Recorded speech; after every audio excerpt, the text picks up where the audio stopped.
Olá, caros amigos do canal, sejam todos bem-vindos a mais um vídeo. E hoje iremos continuar nossa bateria de exercícios falando sobre contratos no direito civil. Você que não tem tempo de estudar, você que tem um objetivo na sua vida, você quer ser aprovado no concurso público, você quer alcançar o tão sonhado salário subsídio de R$ 30.000, o tão sonhado subsídio da sua aposentadoria para que você viva tranquilo o resto da sua vida. Vem comigo hoje que nós iremos treinar e aprender muita coisa. Você também que quer ser aprovado na OAB, vem comigo. Você que não tem condição de pagar um cursinho, vem comigo. Você que está trabalhando uma hora dessa, vem comigo. Vem comigo que você vai ser aprovado, você vai aprender, porque aqui nós vamos direto ao ponto, sem enrolação. Então, vamos ao que interessa, resolução de questões.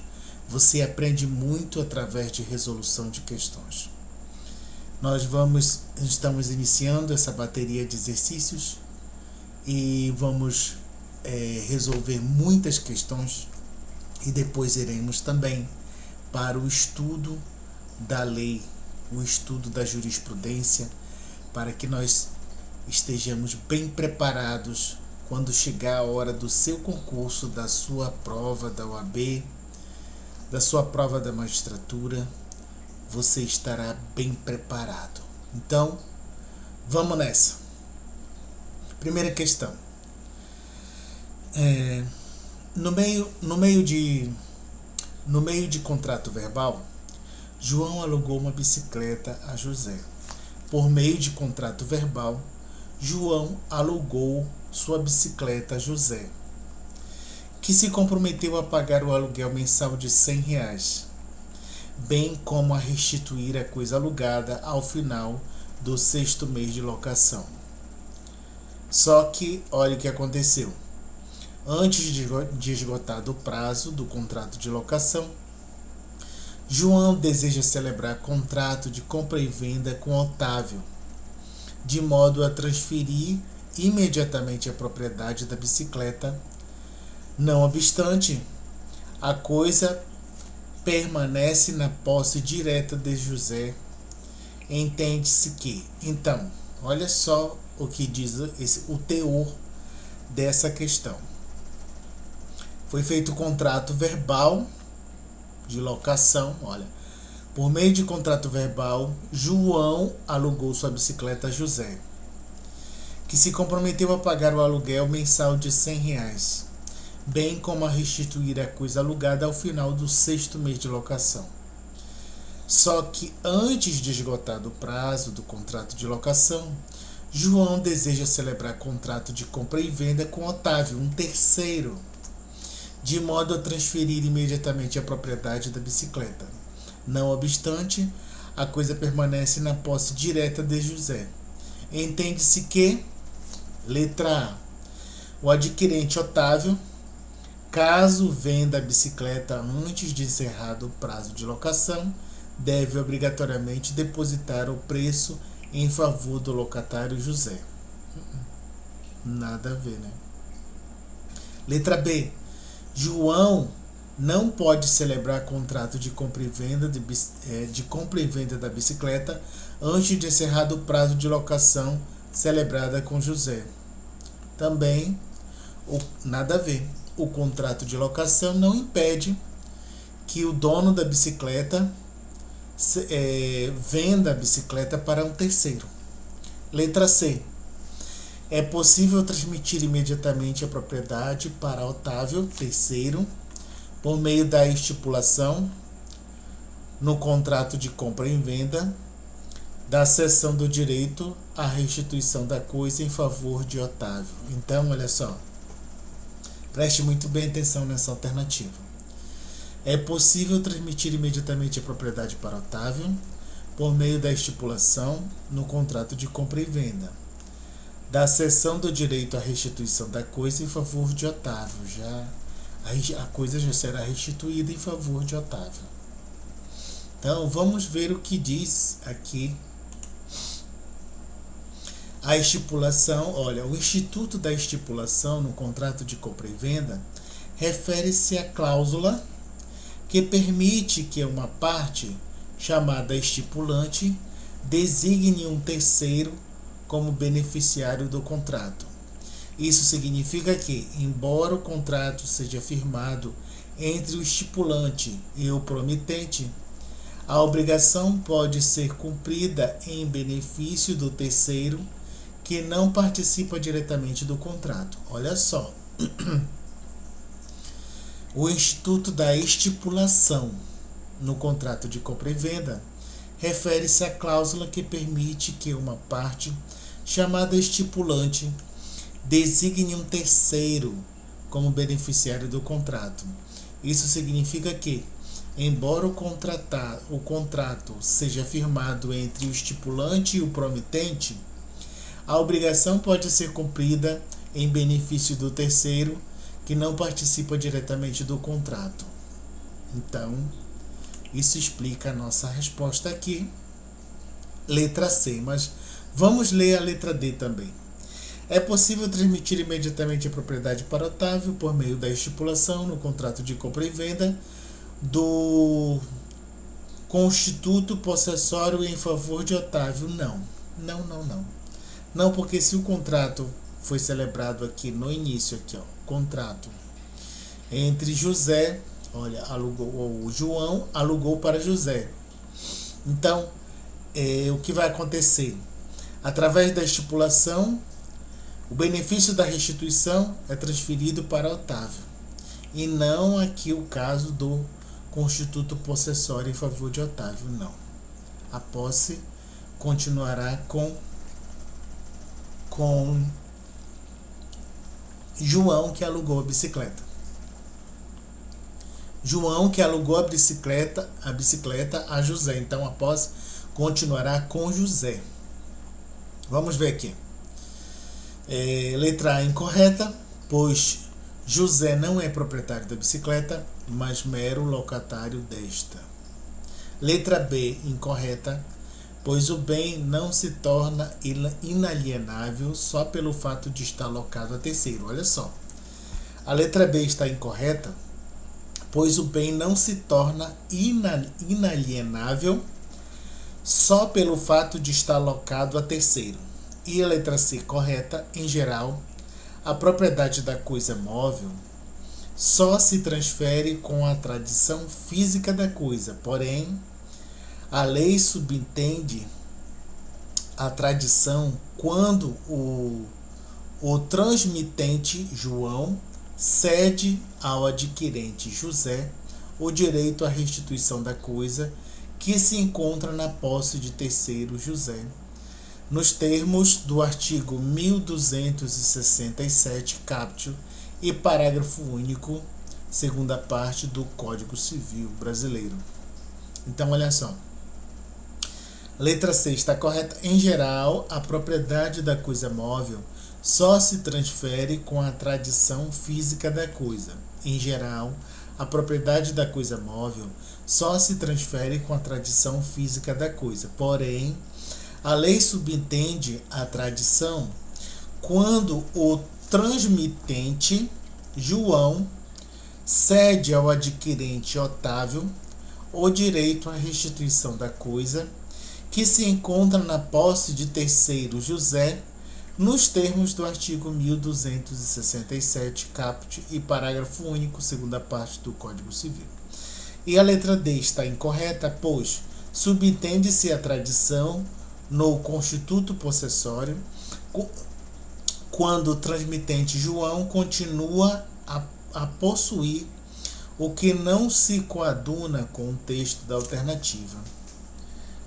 Porque João, olha, no constituto possessório, João,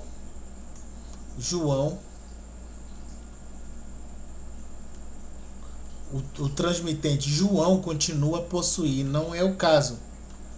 A posse está com José, então não está de acordo com o constituto possessório. No constituto possessório, a posse iria continuar com o transmitente João, o que não coaduna com o texto da alternativa, conforme artigo 1267, parágrafo único, primeira parte do Código Civil. Vamos para a segunda questão. No regime de alienação fiduciária que recai sobre bens imóveis, uma vez consolidada a propriedade em seu nome no registro de imóveis, o fiduciário, no prazo de 30 dias contados da data do referido registro, deverá. Então, olha só. No regime de alienação fiduciária que recai sobre bens imóveis, uma vez consolidada a propriedade em seu nome, nome do fiduciário, no registro de imóveis, o fiduciário, no prazo de 30 dias contados da data do referido registro, deverá: letra A, adjudicar o bem. Letra B, vender diretamente o bem para terceiros. Não. Adjudicar, não. Promover leilão público para alienação do imóvel. Promover leilão público para alienação do imóvel, não havendo arremate pelo valor de sua avaliação. Realizar um segundo leilão em 15 dias. Vamos ver a letra D. Promover leilão público. Promover leilão público para alienação do imóvel. Não havendo arrematante, o fiduciário adjudicará o bem. Não. Então, a mais correta aqui, na minha opinião, letra C. Vamos ver qual é a alternativa correta. Qual alternativa você iria escolher? Letra A, letra B, letra C ou letra D? Olha só. No regime de alienação fiduciária que recai sobre bens imóveis, uma vez consolidada a propriedade em seu nome no registro de imóveis, o fiduciário, no prazo de 30 dias... Olha, lembre bem, quando você compra o bem que ele fica ali sob cláusula de alienação, o fiduciário, uma vez consolidada a propriedade em seu nome no registro de imóveis, o fiduciário, no prazo de 30 dias contados da data do referido registro, deverá: letra A, adjudicar o bem. Não. Vender diretamente o bem para terceiros. Não. Promover leilão público para alienação do imóvel, não havendo arremate pelo valor de sua avaliação.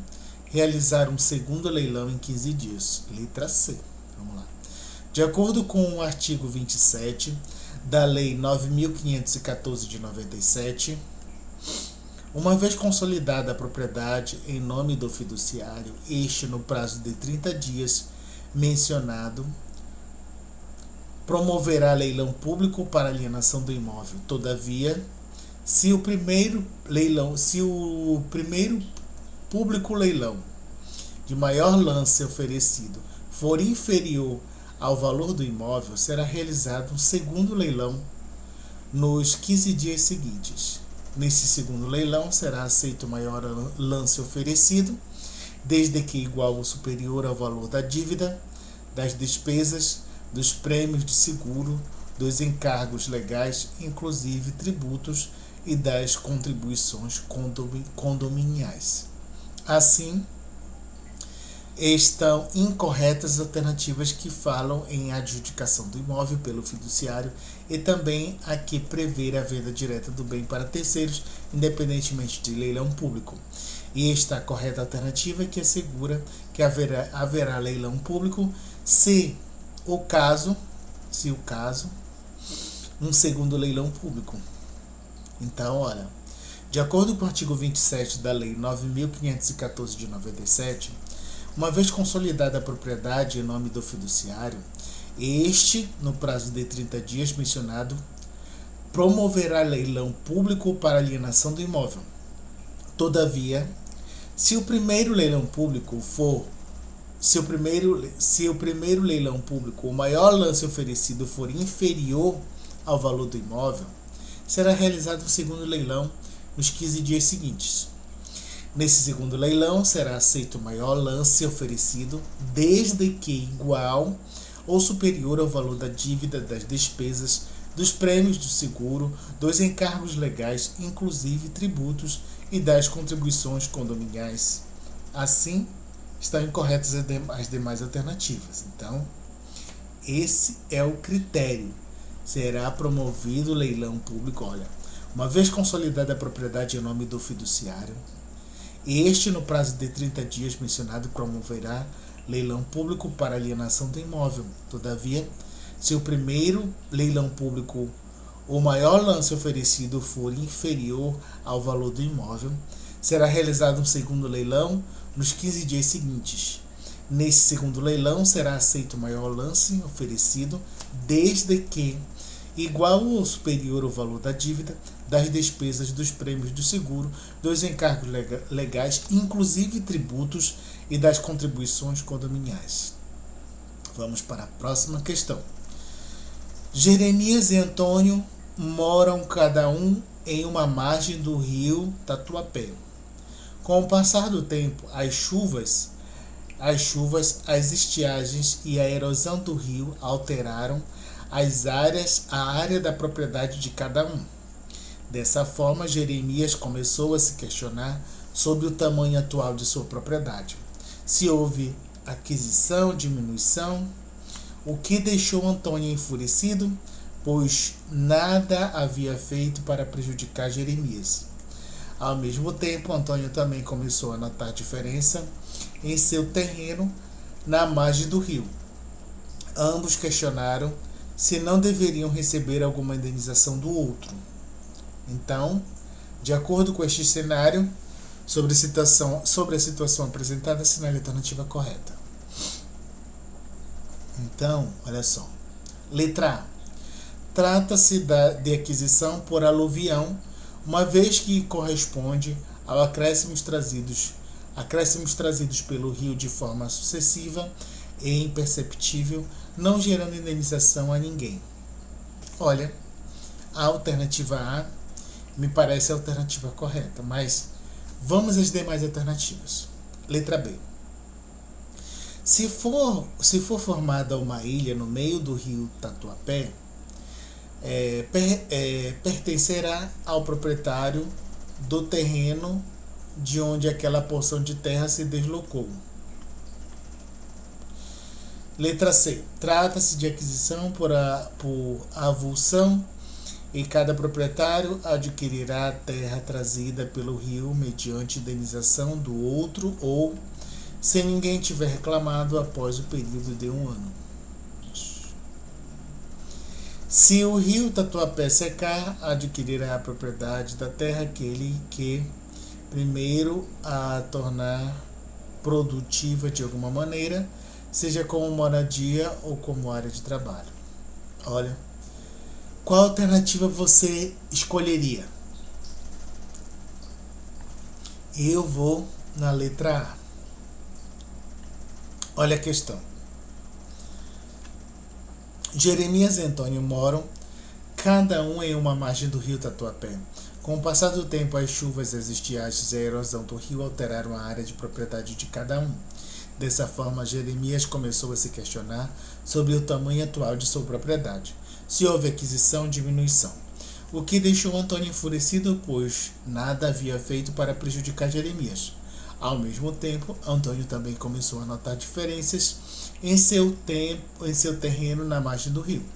Ambos questionaram se não deveriam receber alguma indenização do outro. Sobre a situação apresentada, assinale a alternativa correta. Trata-se de aquisição por aluvião, uma vez que corresponde a acréscimos trazidos pelo rio de forma sucessiva e imperceptível, não gerando indenização a ninguém. Vamos ver a resposta. Resposta correta, a letra A. Conforme artigo 1250 caput do Código Civil Brasileiro. Então, resposta correta, a letra A. Conforme artigo 1250 caput do Código Civil Brasileiro. Letra B. Letra B está incorreta, pois se a ilha se forma no meio do rio, aquela porção de terra considera-se-á acréscimos sobrevindos aos terrenos ribeirinhos, fronteiros de ambas as margens, na proporção de suas testadas, até a linha que dividir o alvéolo em duas partes iguais, conforme artigo 1249, inciso 1 do Código Civil. Então, a letra B está incorreta, pois se a ilha se formar no meio do rio, aquela porção de terra considera-se acréscimos sobrevindos aos terrenos ribeirinhos fronteiros de ambas as margens, na proporção de suas testadas,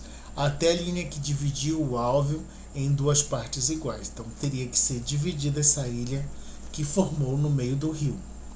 Letra C está incorreta, pois o acréscimo de terra por avulsão se dá através das forças violentas da natureza. Olha, letra C. Pois o acréscimo de terra está incorreta, pois o acréscimo de terra por avulsão se dá através das forças violentas da natureza, conforme artigo 1251, caput 1251 caput do Código Civil, o que não é a hipótese do caso em tela. Então, a avulsão se dá através de forças violentas.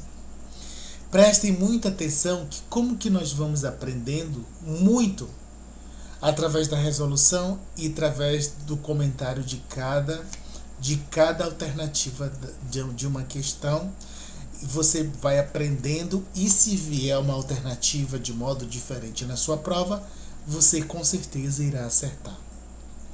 Por isso que é interessante comentar cada alternativa. Letra C está incorreta, pois o acréscimo de terra por avulsão se dá através de forças violentas da natureza, conforme artigo 1251, caput do Código Civil, o que não é a hipótese do caso em tela. Letra D, incorreta, pois se o rio secar, adquirirá a propriedade da terra os proprietários ribeirinhos das duas margens, conforme artigo 1252 do Código Civil, independentemente de torná-la produtiva ou usá-la para moradia. Então, não é determinante, não influencia a produtividade ou uso para moradia. Olha só, a letra D está incorreta, pois se o rio secar, adquirirá a propriedade da terra os proprietários ribeirinhos das duas margens, conforme artigo 1252 do Código Civil, independentemente de torná-la produtiva ou usá-la para moradia. Então, a letra correta, alternativa letra A, conforme artigo 1250, caput do Código Civil. Vamos para a próxima questão. Em janeiro de 2010, Nádia, unida estavelmente com Rômulo após 10 anos de convivência e sem que houvesse entre eles contrato escrito que disciplinasse as relações entre companheiros, abandona definitivamente o lar. Então, olha só. Em janeiro de 2010, Nádia, unida estavelmente com Rômulo após 10 anos de convivência e sem que houvesse entre eles contrato escrito que disciplinasse as relações entre companheiros, ela abandonou definitivamente o lar. Nos 2 anos seguintes, Rômulo, que não é proprietário de outro imóvel urbano ou rural, olha só essa informação importante, Rômulo, que não é proprietário de outro imóvel urbano ou rural, informação decisiva para responder essa questão.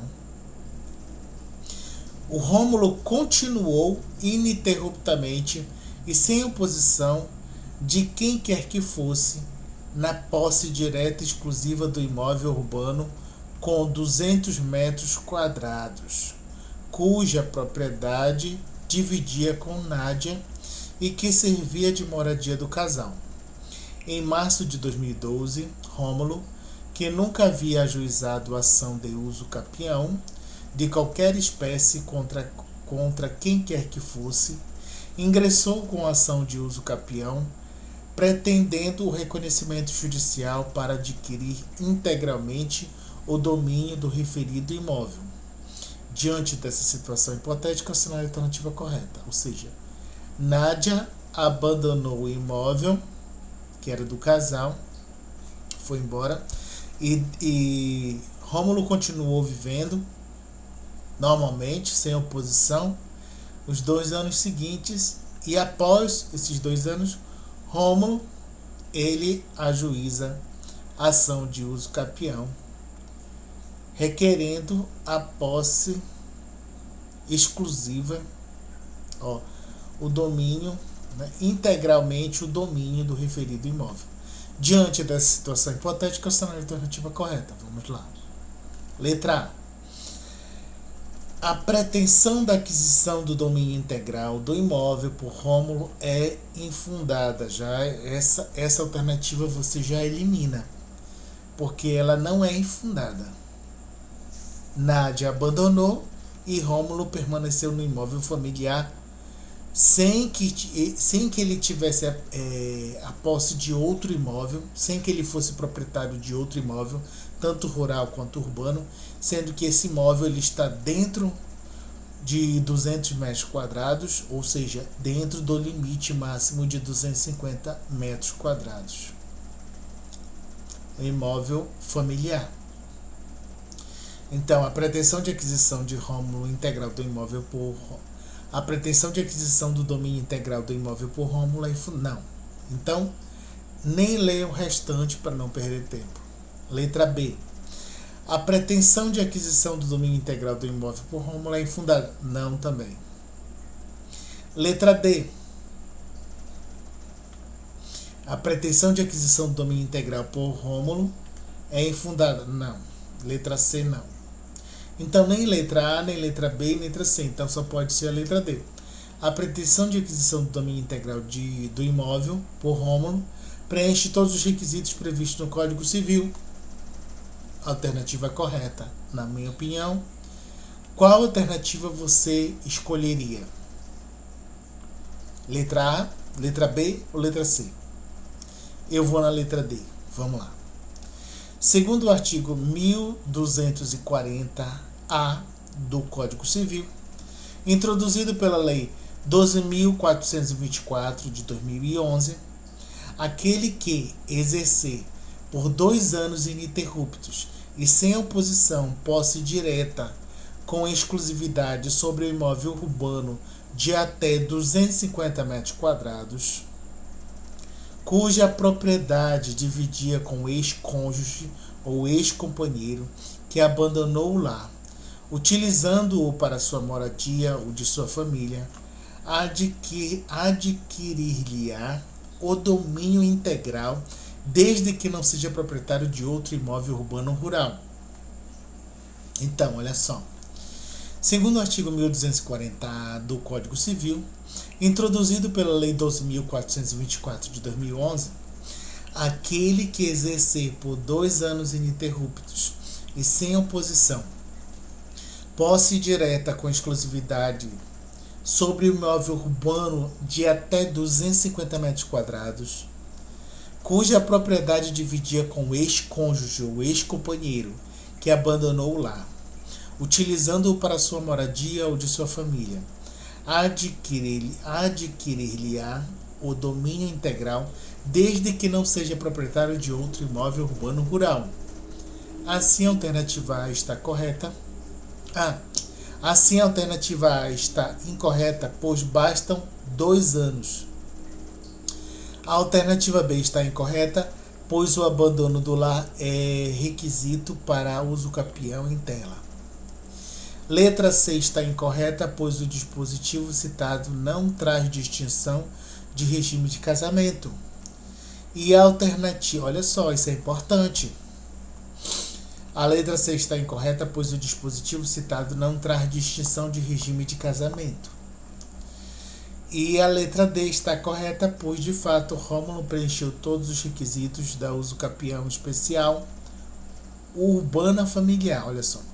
Preencheu todos os requisitos da uso capião especial urbana familiar nos termos do artigo 1240-A do Código Civil. Vamos para a próxima alternativa. Acerca da servidão de aqueduto, assinale a alternativa correta. Acerca da servidão de aqueduto, assinale a alternativa correta. Letra A. O proprietário do prédio serviente, ainda que devidamente indenizado pela passagem da servidão de aqueduto, poderá exigir que seja subterrânea a canalização que atravessa áreas edificadas, pátios, jardins ou quintais. Letra B. Se o uso das águas não se destinar à satisfação das exigências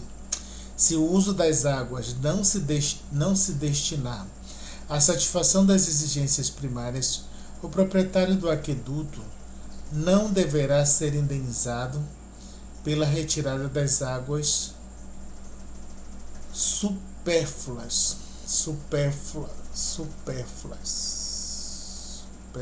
aos seus interesses de consumo. Então, olha só. Se o uso das águas não se destinar à satisfação das exigências primárias, o proprietário do aqueduto não deverá ser indenizado pela retirada das águas supérfluas aos seus interesses de consumo. Letra C. O aqueduto deverá ser construído de maneira que cause o menor prejuízo aos proprietários dos imóveis vizinhos e às expensas do seu dono.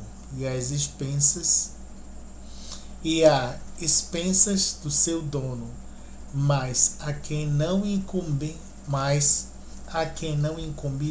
as despesas de conservação.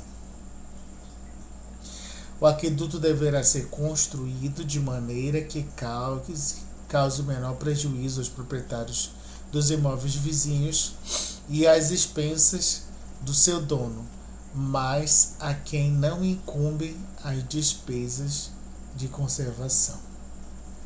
Letra D. Não se aplicam à servidão de aqueduto as regras pertinentes à passagem de cabos e tubulações. Olha, qual alternativa você escolheria? Letra A. O proprietário do prédio serviente, ainda que devidamente indenizado pela passagem de servidão do aqueduto, poderá exigir que seja subterrânea a canalização que atravessa as áreas edificadas, pátios, jardins e quintais. Letra B. Se o uso das águas não se destinar à satisfação das exigências primárias, o proprietário do aqueduto não deverá ser indenizado. Essa aqui, a letra B eu descartaria.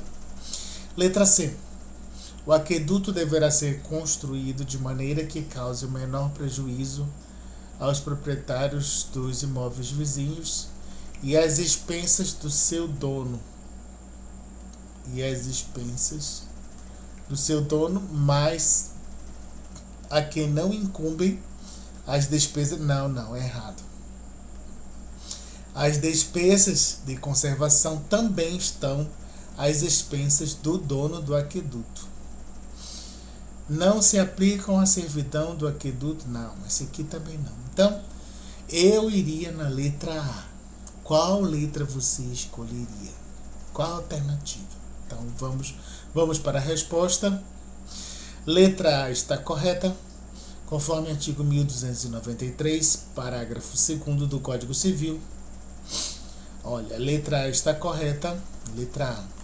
O proprietário do prédio serviente, ainda que devidamente indenizado pela passagem da servidão do aqueduto, poderá exigir que seja subterrânea a canalização que atravessa áreas edificadas, pátios, jardins e quintais.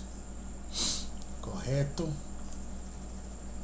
Letra B está incorreta, conforme artigo 1296 do Código Civil. Letra C incorreta, pois o dono deve arcar sim com as despesas de conservação. A letra C está incorreta, pois o dono deve arcar sim com as despesas de conservação, conforme artigo 1293, parágrafo 3º do Código Civil. Letra D está incorreta, pois tais regras se aplicam sim à servidão do aqueduto, conforme artigo 1294 do Código Civil. Vamos para mais uma questão. Assinale a opção correta com relação ao registro exigindo a transmissão da propriedade de bem imóvel. Assinale a opção correta com relação ao registro exigido Assinale a opção correta com relação ao registro exigido na transmissão da propriedade de bens imóveis. Vamos lá. Letra A. Realizado o registro do título translativo, este produzirá efeitos ex tunc, o que torna o adquirente proprietário desde a formalização do título. O que torna o adquirente proprietário desde a formalização do título. Ex tunc, para trás, né? Então, realizado o registro do título translativo, este produzirá efeitos ex tunc, o que torna o adquirente proprietário desde a formalização do título. Letra B. Sendo o registro no âmbito do direito nacional, meio necessário para a transmissão da propriedade do bem imóvel, sua realização importa a presunção absoluta da propriedade. Não. Letra C. Vendido o imóvel, vendido o imóvel a duas pessoas diferentes, será válido o registro, ainda que realizado pelo adquirente que possua o título de data mais recente. Não. Vendido o imóvel a duas pessoas diferentes, será válido o registro ainda que realizado por adquirente que possua o título de data mais recente. Não, é o mais antigo. Letra D. Se uma pessoa vender imóvel seu a outra e esta, por sua vez, o vender a terceiro, será possível, provada a regularidade dos negócios, o registro deste último título translativo sem que se registre o primeiro. Olha. Se uma pessoa vender o imóvel seu a outra e esta, por sua vez, vender a terceiro, será possível, provada a regularidade dos negócios, o registro deste último título translativo sem que se registre o primeiro. Acontece muito na prática, né? Letra A. Realizado o registro do título translativo, este produzirá efeitos ex tunc, o que torna o adquirente proprietário desde a formalização. Não. Letra B. Sendo o registro no âmbito do direito nacional, meio necessário para a transmissão da propriedade do bem imóvel, sua realização importa a presunção presunção absoluta de propriedade? O que você acha? Sendo o registro no âmbito do direito nacional, meio necessário para a transmissão da propriedade do bem imóvel, sua realização importa presunção absoluta. Não. Letra C. Vendido o imóvel a duas pessoas diferentes será válido o mais recente? Não. Letra D. Olha, eu iria na letra D.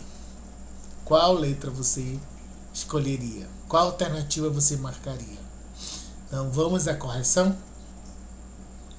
Letra A está incorreta. Como modo de aquisição, portanto, o registro produz efeitos ex nunc, para frente, jamais retroativo à aquisição da propriedade imobiliária à época da formalização do título. Então, uma informação muito importante. A letra A está incorreta. Como modo de aquisição, portanto, o registro produz efeitos ex nunc, jamais retroativo à aquisição da propriedade imobiliária à época da formalização do título. Cristiano Chaves de Farias e Nelson Rosenwald. Direito Civil e Direitos Reais. Rio de Janeiro. Edição número 2008. Letra B está incorreta.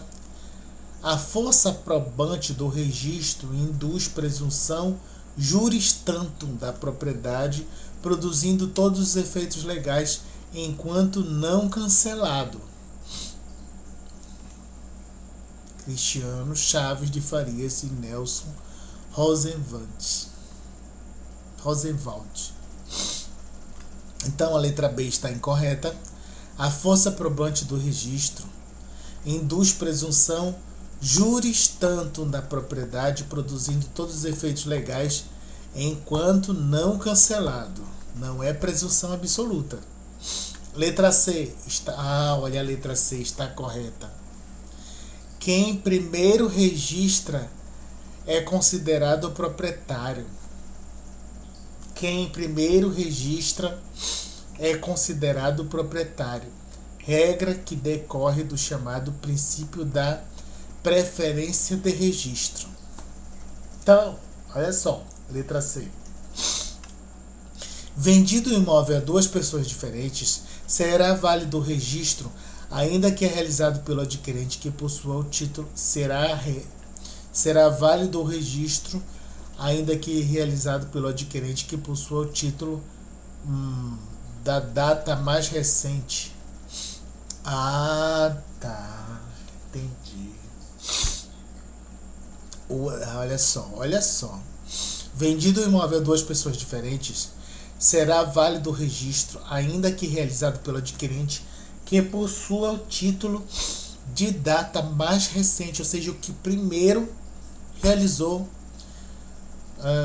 o registro, como está aqui. Quem primeiro registra é considerado proprietário. Quem primeiro registra é considerado proprietário. Nunca esqueça isso. Quem primeiro registra é considerado proprietário. Regra que decorre do chamado princípio da preferência do registro. Assim, se o alienante vender o imóvel a pessoas diferentes,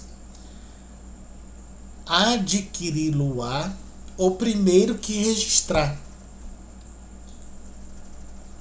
Se o alienante vender o imóvel a pessoas diferentes, adquiri-lo-á o primeiro que registrar, ainda que o título translativo pré-notado seja de data posterior, restando ao outro adquirente tão somente ação indenizatória contra o alienante em face do inadimplemento da obrigação de dar. Olha só. Assim, se o alienante vender o imóvel a pessoas diferentes,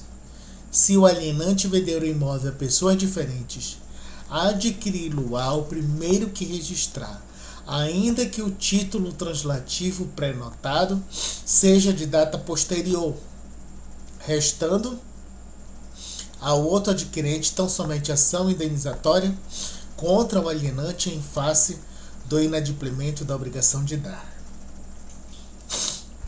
A letra D, a nossa alternativa está incorreta, pois se o imóvel não se achar registrado em nome do alienante, não pode ser registrado em nome do adquirente, pois ninguém pode transmitir o que não lhe pertence. Olha só, muito interessante essa alternativa. Letra D, ó. Se o imóvel não se achar registrado em nome, mas isso acontece muito na prática. Venda de um imóvel que não está no seu nome. Olha só. Se o imóvel não se achar registrado em nome do alienante, que é aquele que está vendendo, não pode ser registrado no nome do adquirente, pois ninguém pode transmitir o que não lhe pertence. Olha só. Então, hoje ficamos com essa dose terapêutica de conhecimento, essas questões muito importantes que podem ser revistas todos os dias, porque estão aqui no nosso canal, disponíveis ao público para o estudo, para a interpretação e entendimento.